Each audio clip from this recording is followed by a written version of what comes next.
اعوذ باللہ من الشیطان الرجیم، بسم اللہ الرحمن الرحیم۔ دوستو، میرا نام ڈاکٹر ابو عبداللہ ہے اور آپ میرا چینل دیکھ رہے ہیں یوٹیوب ڈاکٹر ابو عبداللہ۔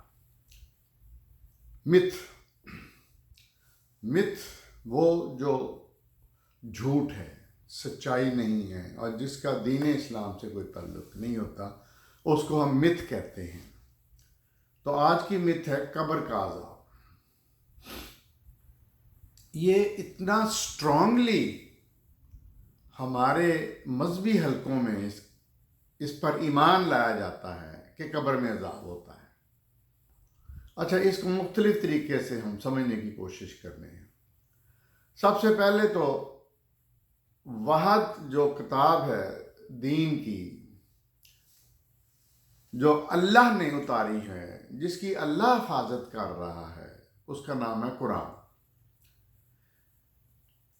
جو سب سے سرٹیفائیڈ جس کو ہم کہہ سکتے ہیں۔ ایک چیز ہے احادیث۔ اچھا، احادیث ایک باقاعدہ قرآن کے پیرالل چیز بن چکی ہے۔ اب جب ہم حدیثوں کی بات کریں گے تو اس میں تفصیل سے بتائیں گے کہ احادیث کیا ہوتی ہیں جو حضور صلی اللہ علیہ وسلم نے کہیں، اور کون کون سی جھوٹی ہوتی ہیں جن کا نبی کریم صلی اللہ علیہ وسلم سے کوئی تعلق نہیں ہوتا۔ رسول اللہ نے کہا تھا صلی اللہ علیہ وسلم نے کہ جو کوئی میرے نام سے لے کے باتیں گڑتا ہے وہ اپنا ٹھکانہ جہنم میں بنا لے۔ دوسری بات، حدیث کبھی بھی قرآن کے خلاف نہیں ہو سکتی۔ نبی کریم صلی اللہ علیہ وسلم 40 سال تک بغیر، جب تک قرآن نہیں اترا تھا، اس وقت تک وہ اپنی ابراہیمی کو عبادات کرتے تھے، 40 سال تک، تا وقت کہ قرآن نازل ہونا شروع نہیں ہو گیا۔ تو آپ نے جتنا، اور جب قرآن نازل ہو رہا تھا تو آپ نے کہا انا امی، کہ میں امی ہوں، تعلیم یافتہ نہیں ہوں، سمپل سی بات۔ اور یہ آپ کا لقب قرآن میں 2-3 دفعہ آیا ہے، اور قرآن یہ کہتا ہے کہ آپ کا امی ہونا اس چیز کا ثبوت ہے کہ آپ کو پہلے نہیں پتا تھا، جو یہودیوں عیسائیوں نے آپ پہ الزام لگائے کہ یہ بائبل تورات وغیرہ ہماری سے نکال کے نا تو کرتے ہیں نبی کریم صلی اللہ علیہ وسلم۔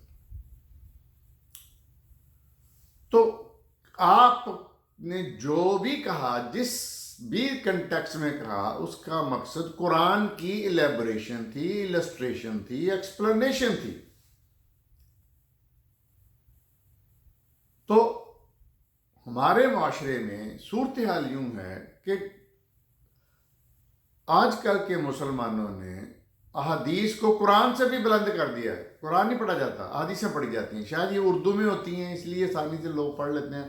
دوسرا، شاید وہ مولویوں کے بقول اس کو اپنا وضو کے بغیر یہ پڑھا جا سکتا ہے، اس لیے شاید بہت رائج ہیں۔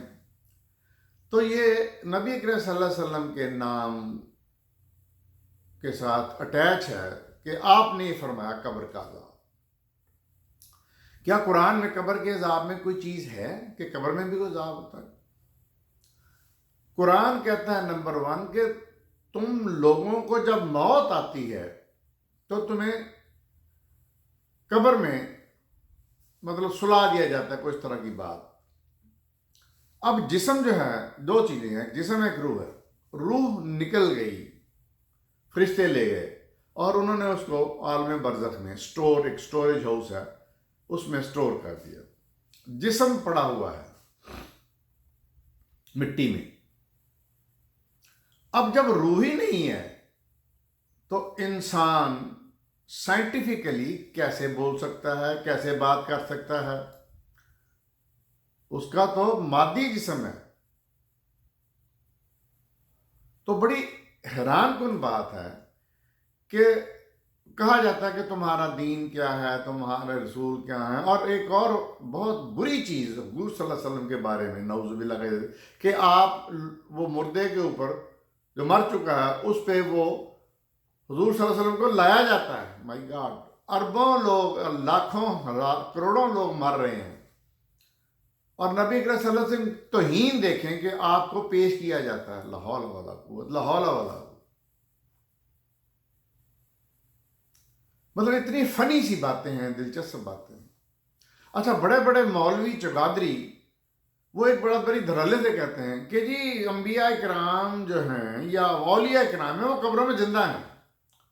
اچھا، اب انسان پوچھے کہ وہ قبروں میں کیسے کھاتے پیتے ہیں، کیونکہ انسان جب زندہ ہوتا ہے نا تو وہ سانس لیتا ہے، کھاتا پیتا ہے، پھر اس کا وہ پخانہ پیشاب سب۔ اب اگر وہ زندہ ہیں تو کیسے زندہ ہیں؟ اور دوسری بات، کیوں زندہ ہیں جب اللہ نے مار دیا؟ قرآن میں نبی کریم صلی اللہ علیہ وسلم کے بارے میں 2-3 جگہ آتا ہے کہ جب تم مر جاؤ گے یا قتل ہو جاؤ گے تو کیا الٹے منہ پھر جائیں گے؟ یعنی موت ہو چکی ہے بحیثیت انسان، میٹافارمولوجیکلی انسان کوئی بھی ہو، کتنے بلند ہو، وہ فوت ہو گیا، اس کی روح نکل گئی۔ ہاں، یہ بات ضرور قرآن نے کہی ہے کہ انبیاء اکرام، صدیقین، شہید، شہداء اور ایسے لوگ جو صالحین، اب ان کی قبر کو مٹی نہیں کھائے گی، باقیوں کو کھا جاتی ہے، باقیوں کو کھا جاتی ہے، ہڈیاں رہ جاتی ہیں، جن کو آخرت میں جب اٹھایا جائے گا، جیسے قرآن کہتا ہے کہ جب ان کو آخرت میں اٹھایا جائے گا تو وہ ہڑبڑا کے اٹھیں گے، وہ کہیں گے ہمیں ہماری نیند سے کس نے جگا دیا۔ تو سمجھنے والی بات یہ کہ قرآن بھرا پڑا ہے کہ جب تم اٹھائے جاؤ گے ایک پروسیس بتائے گا، پھر تم اللہ میدان حشر لگے گا، وہاں پہ رجسٹر کھولے جائیں گے کہ جو تم نے کیا وہ سارا کچھ نکل آئے گا۔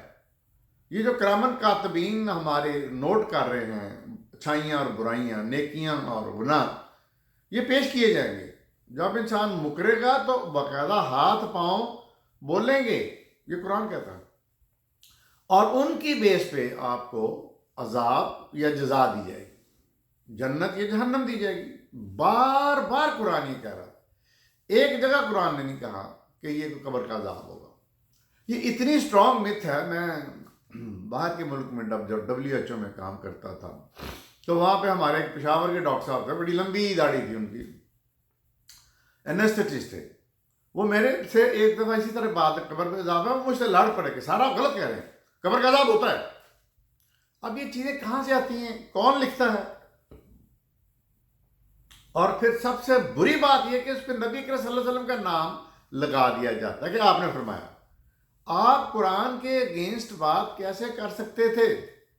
آپ رحمت للعالمین، اللہ نے ان کو کہا، خاتم النبیین کہا، اپنا حبیب کہا، وہ کیسے قرآن کے خلاف بات کر سکتے ہیں؟ تو اتنی بڑی مت ہے، اتنی بڑی یہ جھوٹ ہے، گھڑا گیا ہے، اور اس پہ میجورٹی کا مکمل اتفاق ہے کہ ہاں قبر میں عذاب ہوتا ہے۔